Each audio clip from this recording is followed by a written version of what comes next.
Le ministre des Infrastructures, des Transports terrestres et aériens a procédé ce vendredi avec ses équipes à la visite de chantier de construction de l'autoroute Dakar-Tivaouane-Saint-Louis s'étendant sur 200 km. Cette nouvelle autoroute est destinée à relier plusieurs pôles de développement et à devenir un moteur économique majeur une fois réalisée. La journée d'aujourd'hui, elle est très fructueuse, elle est pleine de renseignements, pleine d'espoir, avec beaucoup d'optimisme sur ce grand projet qui est la réalisation de l'autoroute Dakar-Tivaouane-Saint-Louis. Une autoroute qui sera moderne, une autoroute qui sera bonifiée par un élément important qui est la vidéosurveillance, qui a été évoqué lors des États généraux des transports publics, mais une autoroute dont le financement a été ingénieux.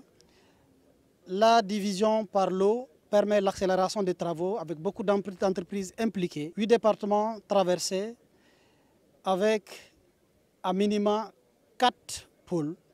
Le pôle de Dakar, de Thiès, celui du centre Louga et le pôle du Nord. Et le défi que le chef de l'État, son Excellence Bassirou Diomaye Diakhar Faye, nous a fixé, c'est d'assurer la connectivité des différents pôles.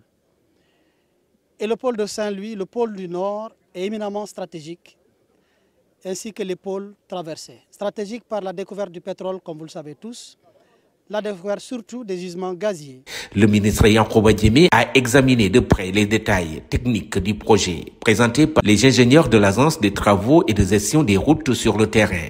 Cette visite de terrain a permis au ministre de rappeler aux investisseurs l'importance de respecter les échéances fixées pour le chantier. Chacun a des défis. Même l'État, il faut le dire, nous avons des défis parce que pour construire ce genre d'infrastructure, chacun doit respecter ses engagements dans les délais.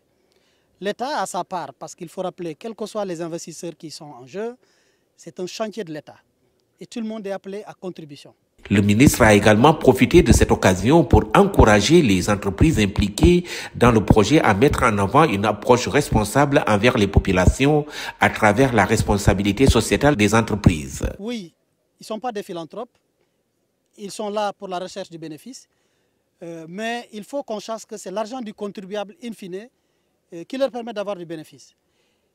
Et ils sont tous assujettis, la majeure partie, à des certifications. Et ces certifications-là appellent l'attitude responsable de chaque entreprise vis-à-vis des populations. La RSE relève de cela. C'est une générosité que l'entreprise prend sur son bénéfice pour essayer de gérer certaines difficultés directement attendues des populations. Et c'est tout l'enjeu. Il faut le dire droitement, la RSE a souvent fait l'objet de détournements. Souvent l'entreprise fait, souvent elle ne fait pas comme il faut, parce qu'elle sait que derrière, comme ce n'est pas passé là où ça doit passer, le contrôle ne sera pas rigoureux. Pensons, le Djub Jubel Djubanti appelle tout le monde à cela et nous encourageons les entreprises à le faire.